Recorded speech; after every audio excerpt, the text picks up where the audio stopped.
Sudah. Bismillahirrahmanirrahim. Assalamualaikum warahmatullahi wabarakatuh.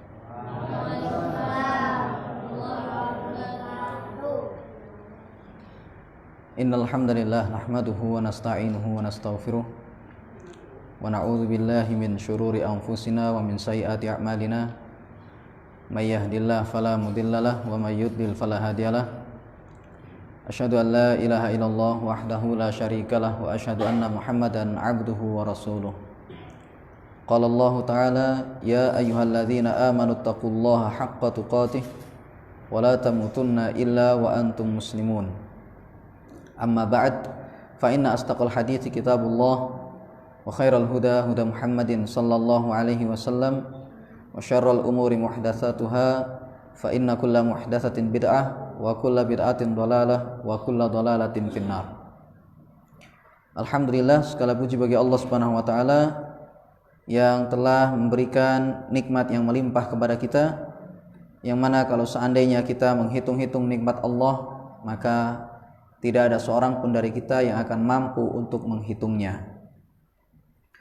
Salawat serta salam semoga tetap tercurahkan kepada baginda Nabi besar Muhammad sallallahu alaihi wasallam, yang mana beliau telah mengajarkan kepada umat ini agama yang benar, agama dari Allah Subhanahu wa taala, satu-satunya agama yang diterima oleh Allah.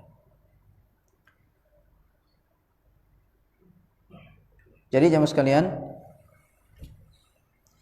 kita insyaallah ya akan mengadakan kajian rutin, dan saya berterima kasih kepada antum semua karena sudah mengizinkan ya saya duduk di depan di sini untuk memberikan tausiah, menyampaikan kebaikan, menyampaikan hadis-hadis Nabi sallallahu alaihi wasallam dan ajaran agama ini, terutama kepada para asatidz ya, pada para ustadz-ustadz dan juga takmir masjid serta para guru ngaji ya, dan semua peserta di sini ya. Kami sangat berterima kasih sekali. Dan semoga kajian-kajian yang bermanfaat terus berjalan di musola ini. Ya, kita sangat berharap sekali masjid ini makmur dengan taklim dan pembahasan-pembahasan tentang ilmu agama.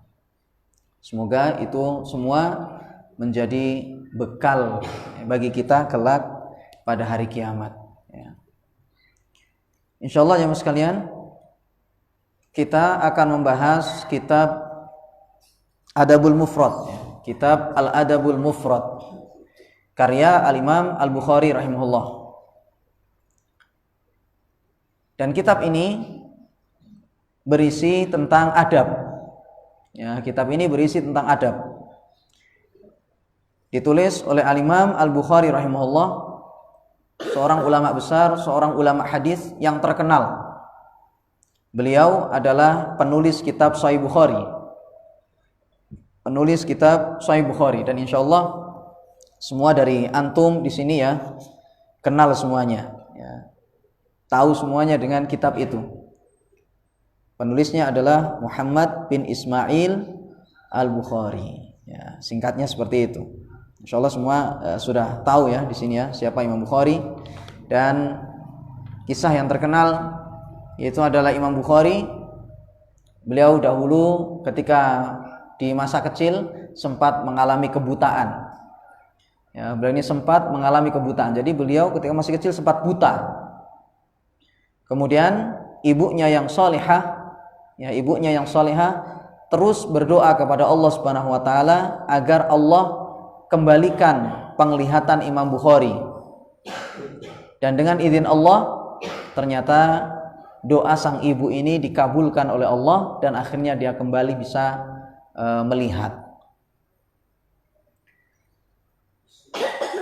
Dan Imam Bukhari jamaah sekalian,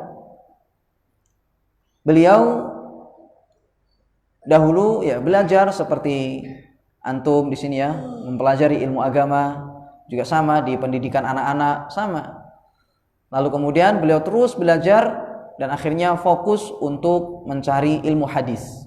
Ya, mencari hadis-hadis Nabi SAW yang sahih. Ya, dan bahkan semua hadis ya beliau hafal. Ya, meskipun tidak mungkin sampai 100%.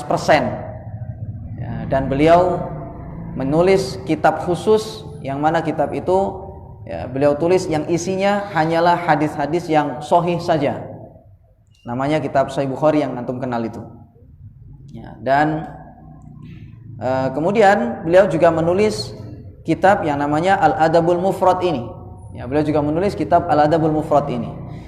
Namun di dalam kitab ini jemaah sekalian ada hadis-hadis yang dhaif. Ya, ada hadis-hadis yang dhaif. Namun hadis-hadis yang dhaif yang disampaikan oleh Imam Bukhari di sini itu memiliki asal, artinya hukum pokok yang sesuai. Meskipun dari sisi sanadnya ya itu ada yang dhaif, lemah, tetapi dari secara umum maka hadis itu benar dari sisi isinya. Ya, dari sisi isinya. Nah, ini. Baik, langsung ya jemaah sekalian.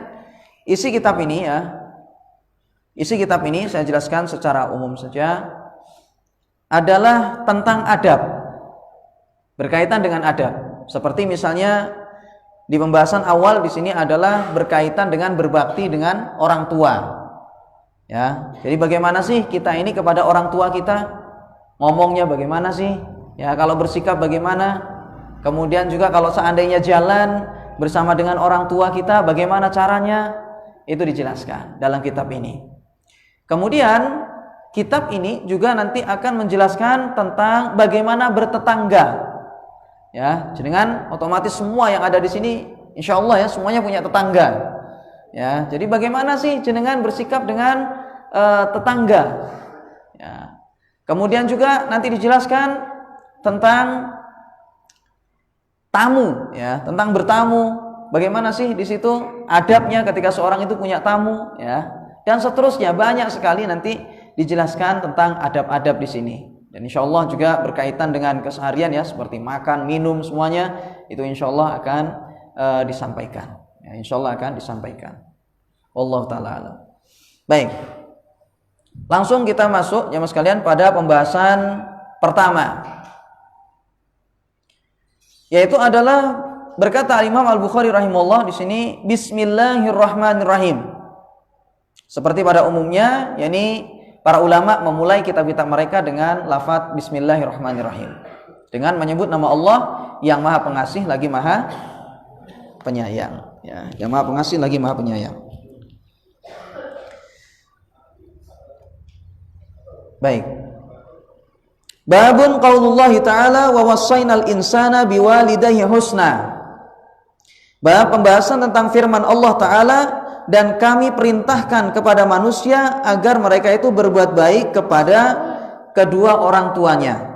Ini jangan lihat dalam surah Al-Ankabut ayat 8. Ya, surah Al-Ankabut ayat 8, Allah Subhanahu wa taala berfirman, "Wa wassaynal insana biwalidayhi husna."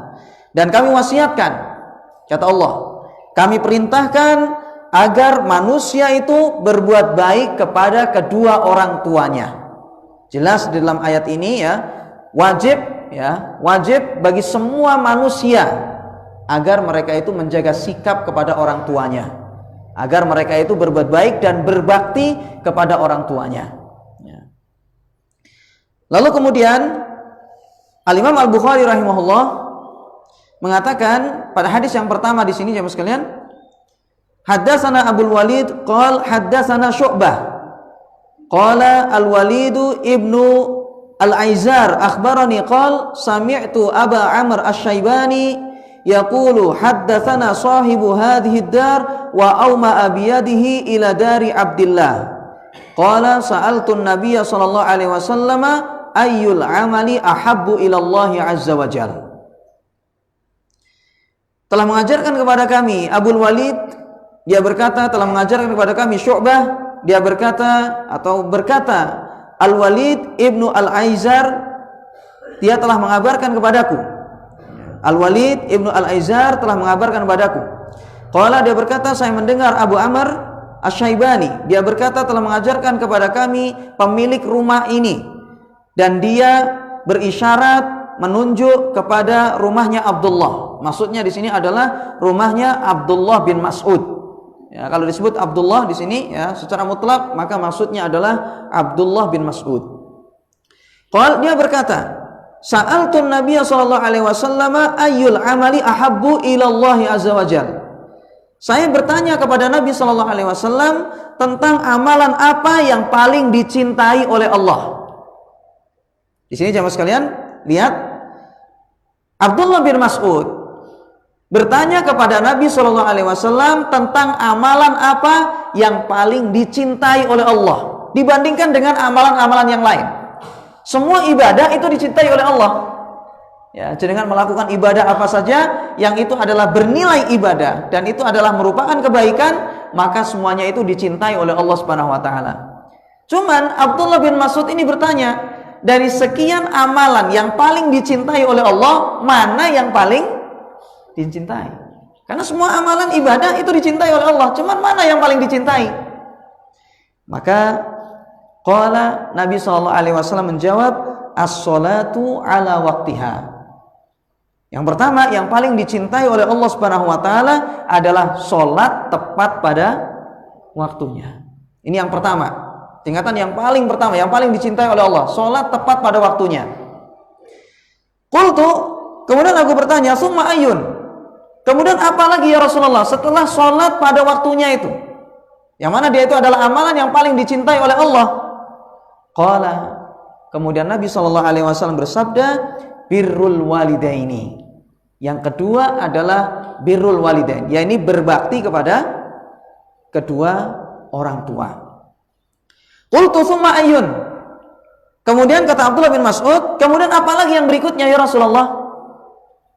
Qala summal jihadu fi sabilillah. Kemudian yang berikutnya adalah jihad di jalan Allah, fi sabilillah. Qala Abdullah bin Mas'ud mengatakan, haddatsani bihinna walau istazattuhu lazadani. Kata Abdullah bin Mas'ud, beliau mengajarkan yang demikian itu kepadaku, dan kalau seandainya aku minta tambahan lagi, kalau seandainya saya bertanya lagi, maka beliau akan menambahnya, beliau akan menjawab lagi.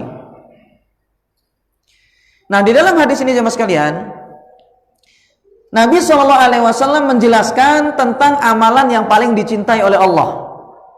Dari sekian amalan, mana yang paling dicintai oleh Allah? Maka dijelaskan bahwasanya yang pertama yaitu adalah sholat tepat pada waktunya, sebelum amalan-amalan yang lain, sebelum sedekah ya, sebelum jenengan haji ya, sebelum jenengan itu puasa, sebelum jenengan itu zakat. Dari sekian amalan-amalan ibadah yang jenengan lakukan, yang antum lakukan, maka ternyata yang paling dicintai oleh Allah yaitu adalah sholat tepat pada waktunya. Makanya di dalam riwayat yang lain dikatakan as-sholatu fi awwali waqtiha, yaitu amalan yang paling afdol, yang paling utama adalah sholat di awal waktu. Orang kalau misalnya mau memilih jemaah sekalian, sholat itu ya boleh saja di awal, boleh di tengah, boleh di akhir, karena itu masih termasuk waktu sholat. Jenengan sholat di awal bagus, di tengah boleh, di bagian akhir sah sholatnya. Ya, di bagian akhir misalnya mau masuk waktu berikutnya, sah sholatnya. Meskipun itu adalah termasuk apa? Ciri-ciri orang munafik. Ya, orang-orang munafik biasanya mereka kalau sholat itu paling akhir-akhir. Ya, karena mereka malas untuk mengerjakan sholat. Tetapi kalau ditanya misalnya orang, misalnya sholat di akhir waktu, sah apa tidak sholatnya? Maka kita katakan sholatnya tetap sah saja, gugur kewajibannya. Cuman dia meninggalkan sesuatu yang lebih utama. Nah ini. Baik, jadi amalan yang paling dicintai oleh Allah yaitu adalah jenengan atau antum mengerjakan sholat tepat di awal waktu. Makanya sholatnya kalau jenengan punya waktu, lihat waktu itu kan, misalnya sholat maghrib, ya misalnya sholat maghrib itu kira-kira berapa jam? Ya, waktu maghrib itu berapa jam kira-kira? Ada 1 jam? Hah? Kenapa? Kurang lebih 1 jam. Maka dari 1 jam itu jenengan bagi 3. Ada waktu awal, ada waktu tengah, ada waktu akhir. Ya, jadi jenengan bagi 3, 1 jam itu. Nah, Berarti dari waktu 3 ini yang paling utama adalah yang paling pertama, yang paling awal, itu yang paling utama. Baik. Kemudian setelah itu Abdullah bin Mas'ud bertanya lagi, "Ya Rasulullah, beritahu saya, kalau memang amalan yang paling utama, yang paling dicintai oleh Allah, yang paling pertama itu adalah mengerjakan sholat di awal waktu. Kemudian kabarkan kepadaku amalan apa yang berikutnya yang paling dicintai oleh Allah." Maka Nabi SAW jelaskan yang kedua yaitu adalah berbakti kepada kedua orang tua sebelum amalan-amalan yang lain. Sebelum jenengan sedekah, sebelum jenengan itu mengunjungi orang sakit, sebelum jenengan itu menjamu tamu, sebelum jenengan itu melakukan ibadah-ibadah yang lain. Dari berbagai macam bakti sosial yang jenengan lakukan. Sebelum itu semua, maka ingatlah bahwasanya amalan yang paling dicintai oleh Allah setelah sholat tepat pada waktunya adalah berbakti kepada kedua orang tua. Ya, berbakti kepada kedua orang tua. Kemudian Abdullah bin Mas'ud bertanya lagi, kemudian yang berikutnya apa ya Rasulullah setelah berbakti kepada kedua orang tua itu yang paling dicintai oleh Allah? Maka Nabi SAW baru jelaskan yang ketiga adalah jihad di jalan Allah. Summal jihadu fi sabil. Kemudian jihad di jalan Allah, ini perang di jalan Allah Subhanahu wa taala. Sehingga jemaah sekalian, dari hadis ini menunjukkan kalau kita banding-bandingan antara jihad dengan berbakti kepada kedua orang tua, mana yang lebih utama kira-kira?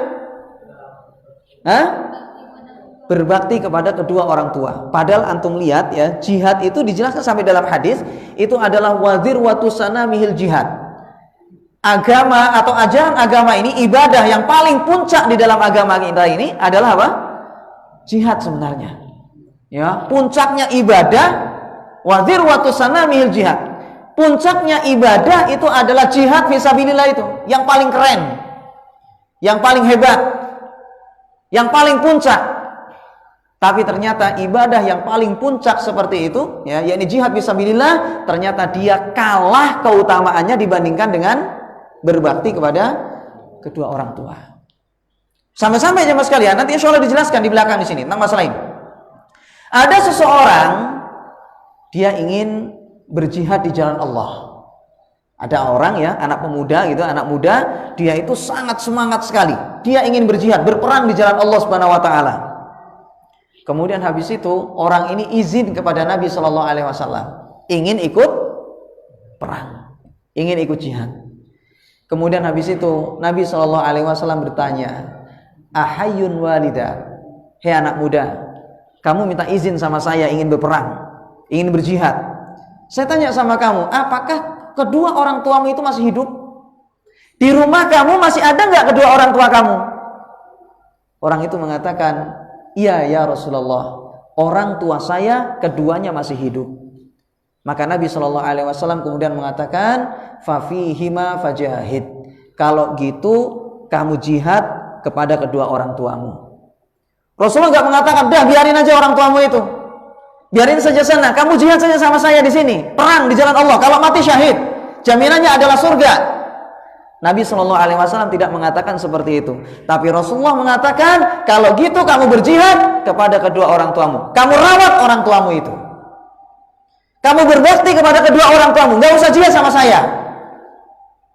Karena tentu yang namanya pahala merawat orang tua mengalahkan jihad fisabilillah. Lebih utama kamu itu merawat kedua orang tuamu. Kamu berbakti kepada kedua orang tuamu. Kamu buat keduanya itu tertawa. Kamu buat keduanya itu bahagia. Kamu rawat saja sana. Karena itu lebih utama dibandingkan engkau ikut denganku berperang untuk jihad. Jadi lihat jamaah sekalian di sini betapa luar biasanya ya, yang namanya berbakti kepada kedua orang tua itu. Misalnya ada orang mengatakan, pikirannya kadang gini, "Ustaz, orang tua saya ini nggak sholat, Ustaz. Saya mau berbakti kepada kedua orang tua saya nggak sholat. Kerjaannya setiap hari judi, Ustaz. Diajak ke masjid gak mau, kerjaannya nyambung ayam." Intinya melakukan maksiat-maksiat. Orang tuanya ternyata bukan orang soleh, orang tuanya adalah orang bejat. Maaf ini ya, misalnya ini orang gak bener. Ustaz, apakah saya masih harus berbakti kepada kedua orang tua saya, sedangkan orang tua saya seperti itu? Auratnya dibuka, misal ini contoh saja, auratnya dibuka, diajak sholat gak mau, kerjaannya judi, kemudian setiap hari nyabung ayam, pokoknya maksiat-maksiat kabeh dilakoni. Apakah seorang anak itu masih harus berbakti kepada kedua orang tuanya? Maka ingatlah, Allah Subhanahu wa taala berfirman dalam surah Luqman ayat 15. Kata Allah Subhanahu wa taala, "Wa in jahadaka 'ala an tusyrika bi ma laysa laka bi ilmun fala tuti'huma wa shahibhuma fid dunya ma'rufa." Kata Allah Subhanahu wa taala, apabila kedua orang tuamu itu maksa kamu untuk berbuat syirik kepadaku. Syirik itu hukumnya apa jemaah sekalian? Haram, bukan hanya sekedar haram, tetapi dosa besar. Yang orang kalau seandainya mati, sedangkan dia belum bertobat dari kesyirikannya, maka dia diancam kekal di dalam neraka. Ancamannya kekal dalam neraka. Ini berbuat syirik. Nah, orang tua ini maksa anaknya untuk apa? Berbuat syirik. Berarti orang tuanya ini kafir atau Islam? Kafir orang tuanya. Tetapi apa kata Allah Subhanahu wa taala? Fala tuti'huma, kalau yang itu jangan kamu taati. Dia maksa kamu untuk berbuat syirik, jangan kamu ikuti. Dia maksa kamu untuk berbuat kufur, jangan ikuti. Tetapi wasahibhuma fid dunya ma'rufa. Namun untuk hal yang lain-lain tetap wajib kamu untuk berbuat baik kepada orang tua. Bayangkan di sini jamaah sekalian, bukan hanya sekedar nggak sholat, bukan hanya sekedar berjudi, bukan hanya sekedar nggak menutup aurat, tetapi orang tua yang disebutkan oleh Allah di sini adalah memang orang tua kafir. Dia tidak memeluk agama Islam. Bahkan sampai di sini memaksa anaknya untuk berbuat kafir, berbuat syirik. Kurang zalim apa lagi orang tua seperti ini? Tetapi Allah Subhanahu wa taala mengatakan wasahibhuma fid dunya ma'rufa. Kamu kalau dipaksa untuk syirik jangan ikut. Tetapi kamu wajib untuk berbakti kepada kedua orang tuamu. Enggak boleh kamu bentak-bentak orang tuamu. Enggak boleh kamu menyakiti orang tuamu. Enggak boleh kamu itu durhaka kepada kedua orang tuamu, sebejat apapun orang tuamu itu. Sejelek apapun orang tuamu, tetap kamu harus berbuat baik kepada kedua orang tua. Boleh. Nah, ini kurang wajib apa lagi jemaah sekalian ya, berbakti kepada kedua orang tua.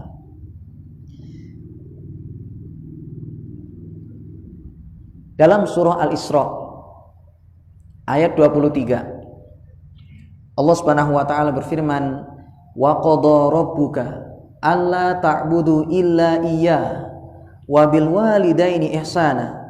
Imma yablughanna 'indakal kibara ahaduhuma aw kilahuma fala taqul lahumā uffin wa qul lahumā qawlan karīmā.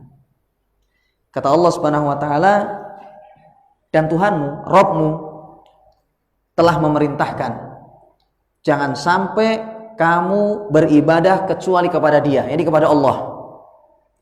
Wa bil walidaini ihsana, dan hendaknya tetap berbuat baik kepada kedua orang tua.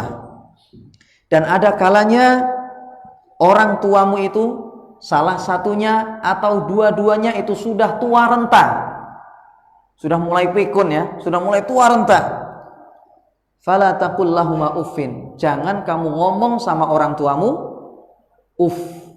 Bahasa kita alah ya, bahasa kita ya. Wa qul lahumā qawlan karīmā, dan tetaplah berucap, bertutur kata kepada kedua orang tuamu dengan perkataan yang sopan, perkataan yang baik. Kadang jamaah sekalian, kalau antum semua punya orang tua sudah tua renta, kadang jengkelin. Karena dia ini sudah pekun, bahasa Banyuwanginya sudah mulai lari. Biasanya sudah makan, ngomongnya belum. Ya, mungkin ada sebagian jenengan yang merasakan sudah makan, bilangnya belum makan. Sudah dikasih tempat enak, bilangnya katanya disia-siakan. Sudah dikasih kamar, ya, kamar mandinya dekat, dia mengatakan apa? Masih nggak merawat orang tua.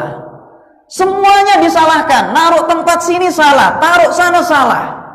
Gak ada benernya anak ini. Namanya orang tua. Sudah pikun, sudah mulai lari. Tetapi apa kata Allah Subhanahu wa taala? Fala taqul lahuma uffin. Gak boleh kamu itu mengatakan ah. Wala tanharhuma. Jangan kamu hardik kedua orang tuamu itu. Ya, wala tanharhuma wa qul lahuma qaulan karima. Bertutur kata kepada orang tuamu itu dengan kata-kata yang lembut, dengan kata-kata yang baik, dengan kata-kata yang sopan. Karena kadang jamaah sekalian ya, kita itu diuji dengan orang tua kita itu. Karena sudah tua ya, kita selalu disalah-salahin. Ya, kita ini selalu direpot-repotin. Ya, selalu disalah-salahin terus, gak ada benernya kita ini. Tapi ingat, Allah Subhanahu wa taala tahu dengan itu semua. Allah tahu antum ya pada saat itu sedang diledek sama orang tuanya, sedang dijengkel-jengkelin sama orang tuanya, sedang disusah-susahin sama orang tuanya. Allah tahu dengan itu semua. Tetapi ingat, Allah Subhanahu wa taala mengatakan wa qul lahuma qaulan karima. Kamu tetap harus sopan sama orang tuamu. Saking wajibnya berbakti kepada orang tua. Ya. Apalagi orang tuanya jenengan soleh ya. Sholat 5 waktu di masjid, sholat berjamaah, selalu berbuat baik kepada orang lain, gak pernah melakukan perbuatan-perbuatan maksiat. Yang maksiat saja kita wajib untuk tetap berbakti kepada orang tua. Apalagi yang soleh, apalagi yang soleh. Ya.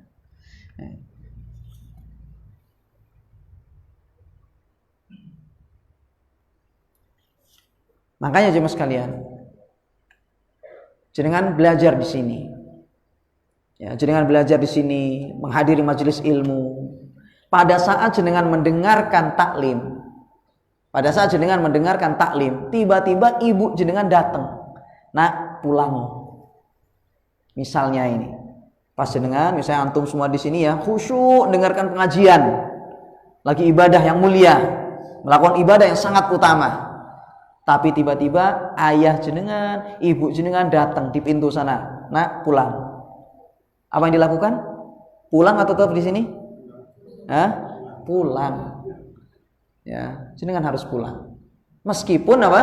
Berada di dalam majelis yang sangat mulia, yang sangat utama. Tapi kalau sudah orang tua bilang pulang, maka jenengan harus pulang.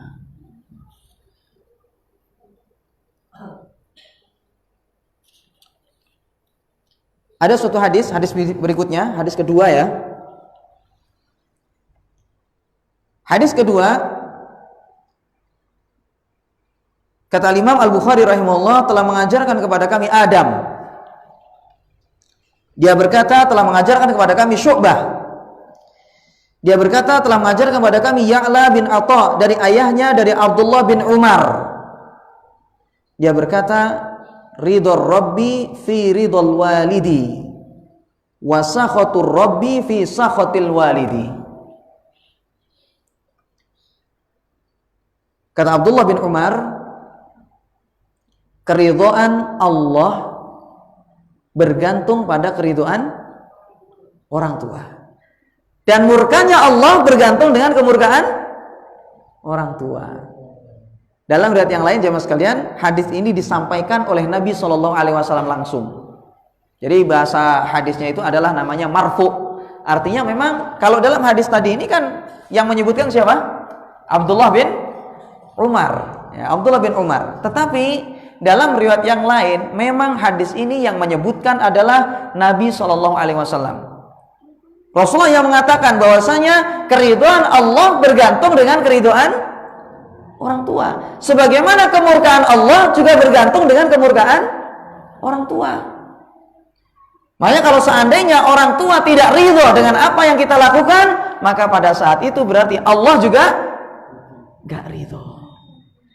Kalau seandainya Allah murka dengan orang tua kita murka dengan apa yang kita lakukan, maka berarti pada saat itu Allah juga murka. Dengan punya pekerjaan. Misal jenengan profesinya kan macam-macam. Ada yang jadi teknik, ada yang jadi apa lagi jemaah? Misalnya ini. Yang jenis sini apa misalnya? Profesinya orang-orang datangnya sini apa? Hah? dagang ya, ada yang dagang, ada yang kuli misalnya, ya berangkat kerja, enak-enak kerja, ditelepon sama orang tuanya, nak tolong pulang, libur dulu kerja sini, sekarang libur, ayah atau ibu sekarang butuh sama kamu, hari ini jangan kerja. Pulang atau lanjut kerja jemaah? Pulang atau lanjut kerja? Pulang. Jangan salahkan kalau antum misalnya lanjutkan kerja, Allah murka, hasil usaha antum, hasil kerja antum nggak ada berkahnya. Jangan salahkan kalau seandainya antum di tengah pekerjaan rusak pekerjaannya. Jangan salahkan kalau seandainya antum di tengah pekerjaan kecelakaan, patah kakinya, patah tangannya, rugilah, bangkrutlah. Jangan salahkan. Karena memang Allah murka kalau seandainya orang tua murka. Makanya mas kalian jangan lihat orang yang berbakti sama orang tuanya biasanya, atau bahkan kita katakan semuanya, hidupnya penuh dengan keberkahan. Orang yang berbakti sama orang tuanya semuanya hidupnya penuh dengan keberkahan. Yang berbakti sama orang tuanya, karena memang Allah meridhai dia.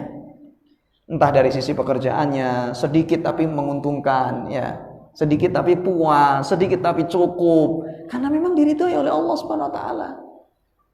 Dan kalau memang diridhai oleh Allah, maka di sana itulah namanya keberkahan. Sama seperti jenengan menuntut ilmu.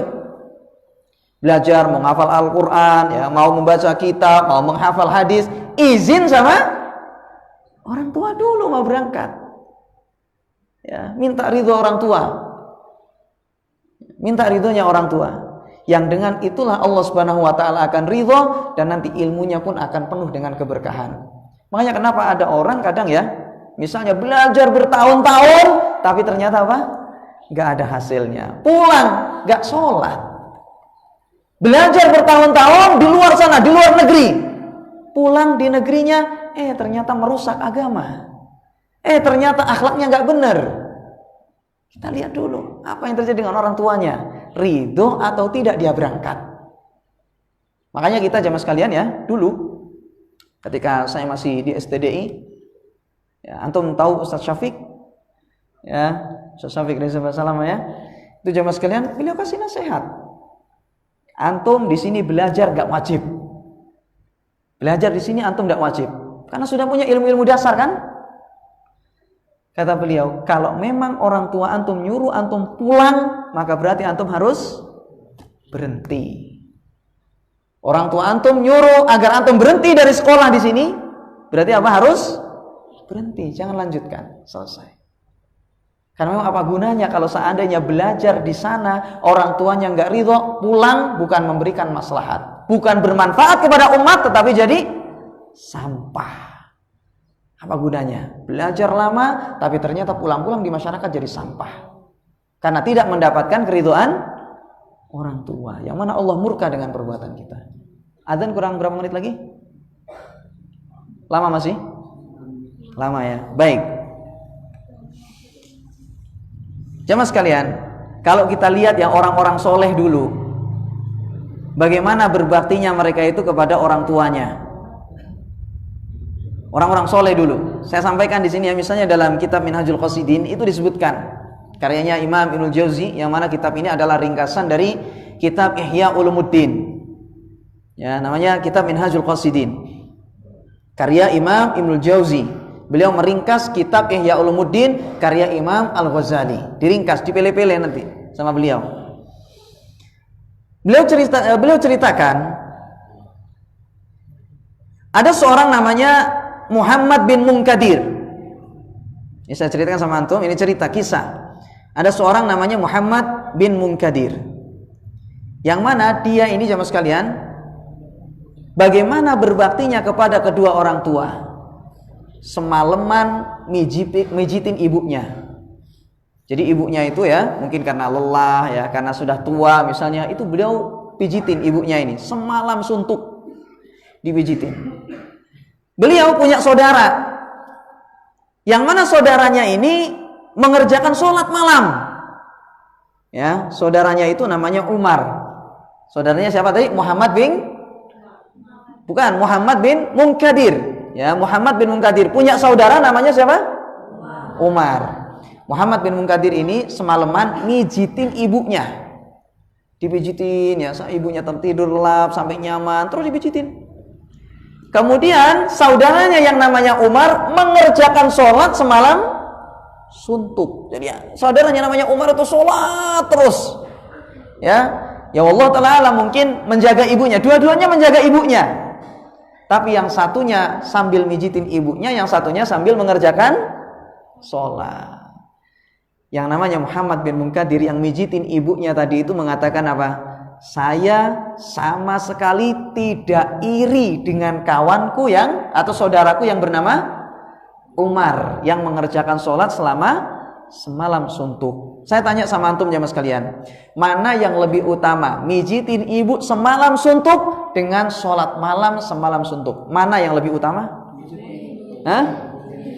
Mijitin ibu. Makanya di sini yang namanya Muhammad bin Munkadir, saya nggak iri sama sekali dengan apa?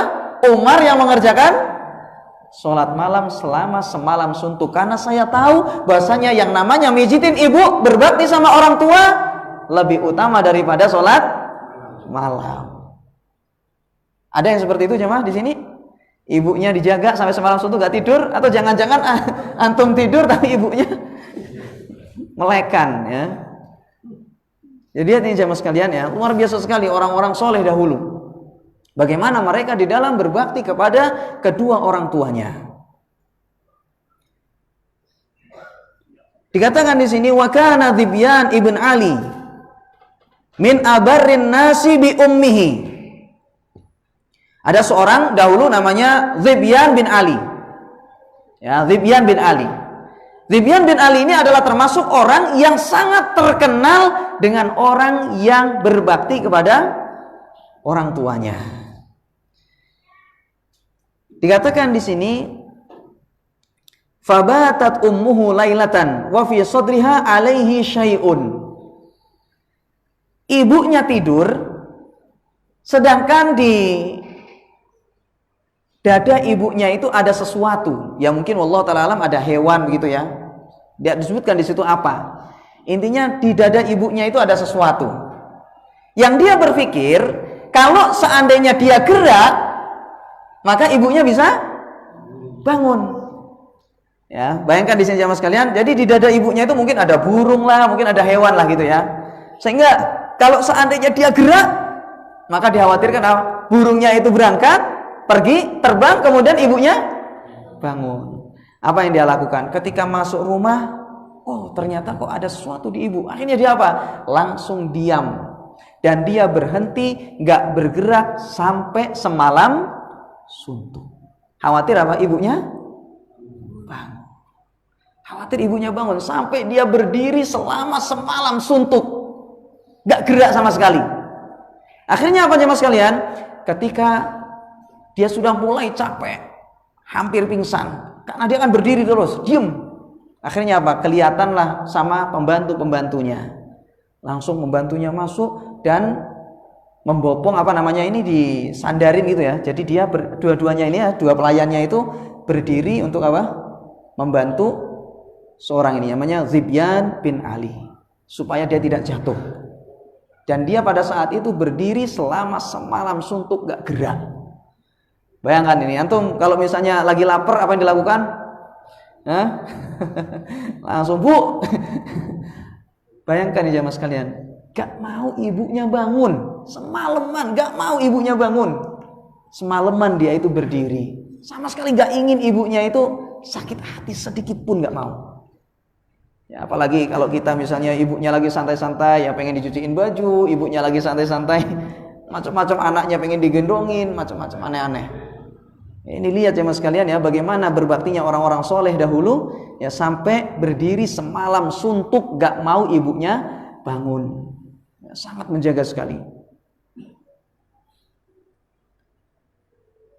Ada seorang ulama ya, dia adalah Sufyan bin Uyainah, terkenal. Dia ini adalah seorang ulama hadis.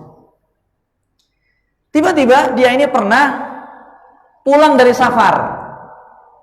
Karena dia pulang dari safar sehingga dia masuklah dalam rumahnya. Ternyata ketika dia pulang dari safar tadi, masuk ke dalam rumahnya, ditemukanlah ibunya pada saat itu sedang mengerjakan sholat. Sholat apa berarti? Sholat malam. Ibu soleha, ya, ibu soleha. Ya, ketika Sufyan bin Uyainah pulang, ternyata ibu ini lagi sholat. Dan kebiasaan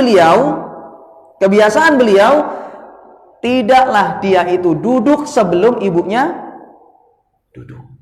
Jadi kalau misalnya ketemu sama ibunya, ya, dia nggak mau duduk kecuali apa, ibunya sudah duduk duluan. Sedangkan dia pulang safar, ternyata apa, ibunya dia ketahui sedang apa, dalam kondisi berdiri sholat. Karena dia nggak ingin duduk duluan, maka akhirnya dia berdiri sampai ibunya sudah duduk. Tapi ternyata ibunya tahu bahwasanya dia datang, si anak ini datang, namanya tadi siapa? Sufyan bin Uyainah. Ternyata anak saya ini lagi datang ini. Apa yang dilakukan oleh sang ibu?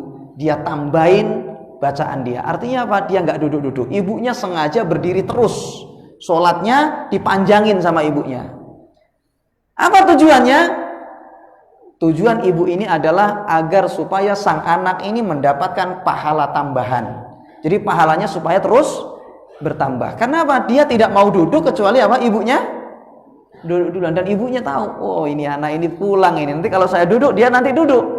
Akhirnya sama sang ibu terus dia panjangkan sholatnya, dan dia tidak mau duduk terus lama, ya, supaya anaknya itu mendapatkan pahala yang besar, supaya pahalanya terus bertambah. Jadi jemaah sekalian, orang pengen cari pahala itu nggak hanya dengan sedekah, nggak hanya dengan itu, ya, nggak hanya dengan itu sholat semalam suntuk, nggak hanya dengan puasa Senin Kamis, nggak hanya itu saja ingin cari pahala. Bahkan kita katakan semua ibadah itu ada yang lebih mulia, yaitu adalah jenengan memanfaatkan ibu jenengan ketika masih hidup dengan cara apa? Berbakti kepada dia, berbakti kepada orang tua. Itu melebihi ibadah-ibadah jenengan itu. Ada seorang ulama namanya Muhammad bin Sirin. Dia itu jemaah sekalian, ya, Muhammad bin Sirin kalau sudah masuk ke dalam rumahnya dan bicara sama sang ibu, nggak menjulurkan lidahnya. Jadi kalau ngomong itu diatur bener, pelan-pelan, nggak berani apa? Menjulurkan lidahnya sama sekali. Sampai seperti itu, ya. Jadi dia benar-benar kalau ngomong itu, ya, dengan penuh dengan ketundukan, ya, sopan, menjaga sikap di hadapan ibunya. Ada seorang, ya, diriwayatkan dari Ibnu Aun, namanya Ibnu Aun, yang mana ibunya itu pernah memanggil dia, ya, pernah ibunya itu manggil dia, tetapi fa'ala sautahu ala sautiha, dia nggak sengaja keceplosan, ketika jawab suaranya lebih keras daripada suara ibunya, nggak sengaja. Ya, jadi dia ketika dipanggil sama ibunya, suaranya ternyata nggak sengaja lebih keras daripada suara ibunya.